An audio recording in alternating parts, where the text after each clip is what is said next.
Oi, pessoal, tudo bem? Olha, nós hoje estamos falando sobre um ponto muito interessante que a gente recebe muitas perguntas sempre, que é sobre gramática. Mas, claro que não é do jeito que vocês pensam, né?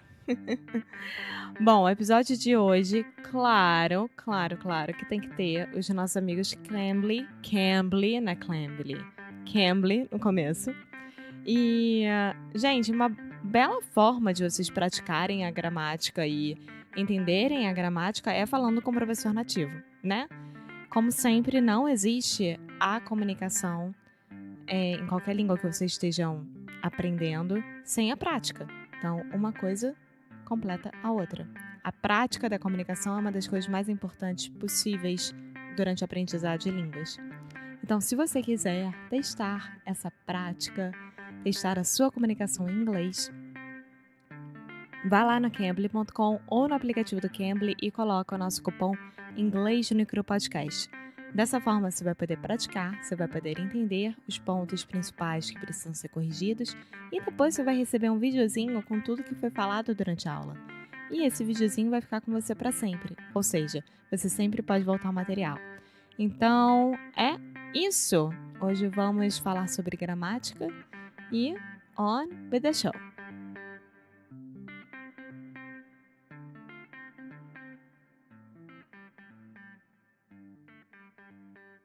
Hey, Alexia, how are you? Hey Foster, I'm fine, and you? I'm doing wonderfully. Thank you for asking.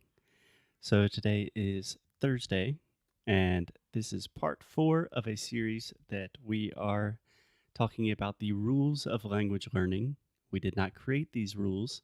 A British chap named Ali Richards. British mate. Yeah. Do you know what a chap is? Chapman. What? Chapman. Yeah, chap is just like it's what British people say for like dude, man. I just created a last name. Yeah, that Chapman is a popular last name in the US, at least. Okay, off topic really fast. So, if you have not listened to the episodes from earlier this week, we are talking about the rules of language learning presented by this British guy named Ali Richards. So, if you have not listened to that, you probably want to start there. But today we are talking about one of my favorite things. Rule number 4 from Ali.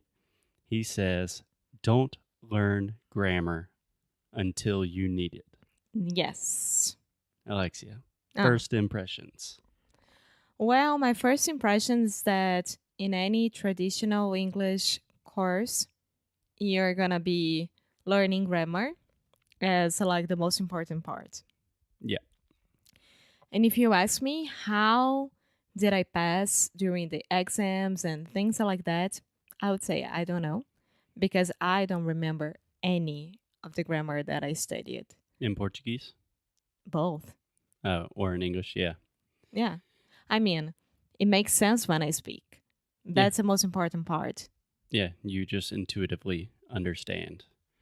Yeah, so Ali starts with the analogy of learning piano.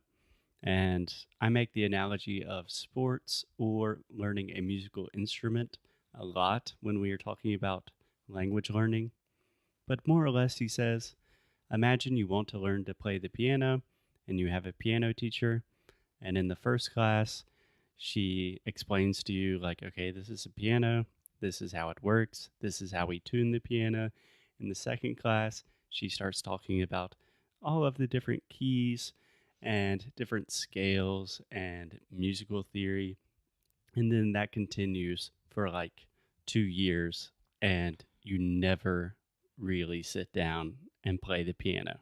Yeah. You never put in practice Right. what you're learning, entre aspas. How do you say in quotation, right? Yeah, in quotations. Yeah.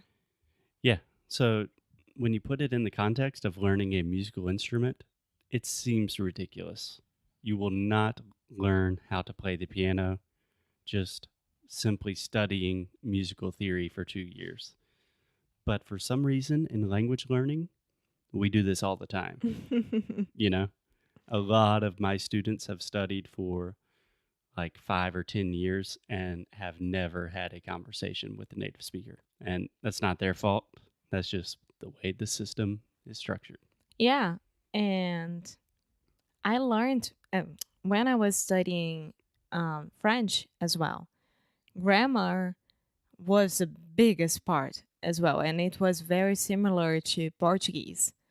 And I was having so much trouble to understand like passé composé and things like that, that I have no idea. It was like 3 years of my life in a trash because In the trash. in the trash because I have no idea.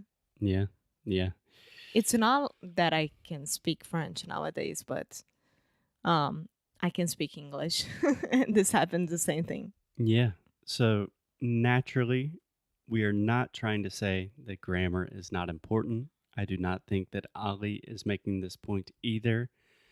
But what he is really claiming and what I agree with, And we already said it uh, 200 times around here. I say it legitimately. I say this probably 25 times a day, Mhm. giving feedback and to our students that grammar is only important when you are ready to learn that grammar, when you need to learn a specific grammar point or structure. Does that make sense? Yeah. And when would be that point? Yes. So Ali talked about something very interesting. So this is really nerdy linguistics. He talks about the zone of proximal development, which the technical definition is the zone of proximal development is the difference between what a learner can do without help and what they can't do without a teacher's assistance. So essentially, this is just a fancy, chic learning model to say just the next step, right?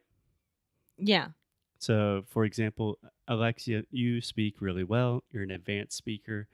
If you need to learn a new word or a phrase, you can do that totally by yourself, Mhm. right? But if you really Mhm. want to completely change your accent and intonation to be more similar to my parents, for example, Mhm. Southern accent. yeah, that is a big jump. And that is outside of what we would call your zone of proximal development. That is where you would need someone to help you with that process. Yeah. Cool. So, when we are talking about like beginners or not that advanced students, I'm pretty sure that there are people here who listens to us People who listen. who listen to us who are in this um meião, nessa meiuca, Yeah. in the middle of In the it. middle of that mess. Yeah. um, they would be like asking themselves, how do I do then? Like, how do I know if I need help or if I don't need help? Because those people are studying by themselves at home. Yeah. So the easiest test to really understand where your grammar is and what you need to learn is with conversation. So, conversation is the perfect benchmark test for everything. I think that all of these standardized tests should be thrown in the trash. And if you have an interview or anything to get a visa, a work application, conversation is really what tests your English. So, for example, an intermediate learner, if they're speaking in a conversation and they say, "Oh, hey, how are you?" And then the person responds, "How you are," instead of "How are you?" Mm-hmm. Naturally, the native speaker will understand you, but they will probably be like, "Oh, I'm good. How are you?" And try to kind of correct you in a nice way. That is a perfect sign that, okay, maybe I need to think about the grammatical structures of asking questions in Or English. uh, that point that they either understand you or they don't. That's it. Because if the conversation doesn't flow, you're not talking to the other person like you don't know how to deal with that, is because you need help. That's for sure. Yeah. Yeah. But I do think, especially for beginners, just ignore grammar in the beginning because it will complicate things. It will slow you down.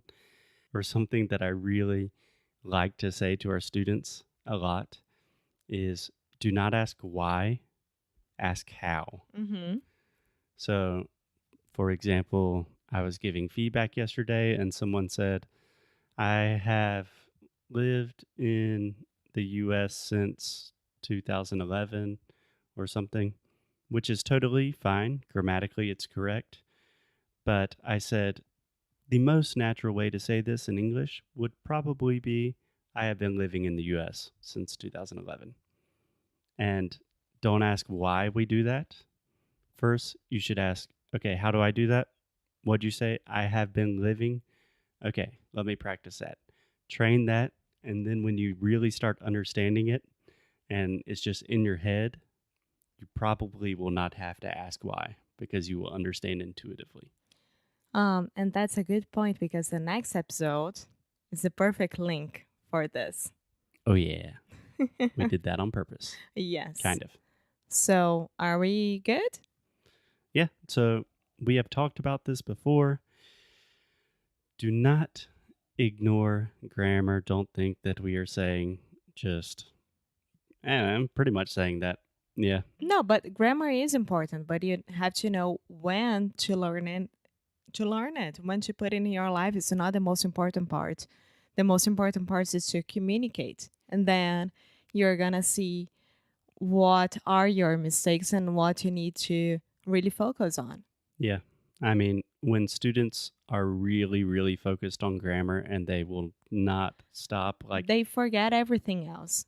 yeah. But for example, if I have a student who's like, I need to learn the present perfect, and I'm like, oh, I have traveled to the beach.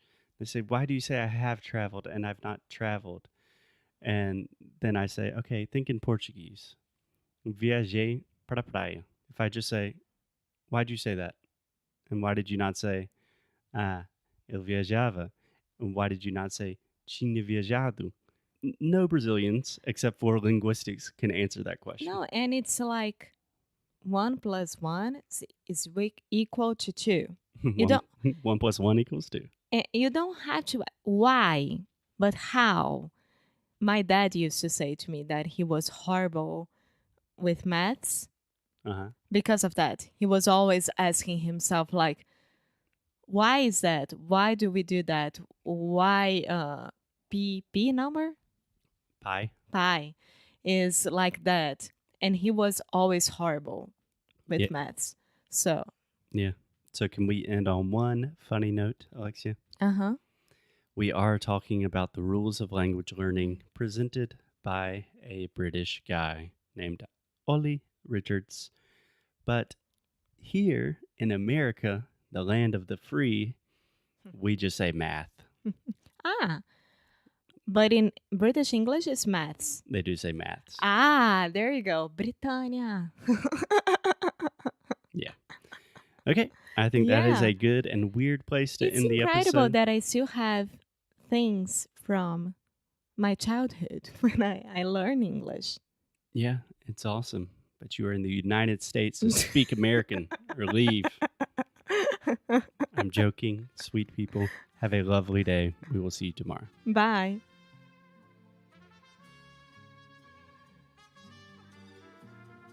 Oi, pessoal. Obrigada por escutar mais um episódio do Inglês Necro Rádio. Por agora, nós não estamos aceitando novos alunos para o Sound School. Mas, enquanto isso, tem umas coisinhas bem legais que vão te ajudar com seu inglês e que também vão apoiar esse podcast mais amado dos brasileiros. Nós acabamos de lançar um novo recurso chamado Friday Freebies.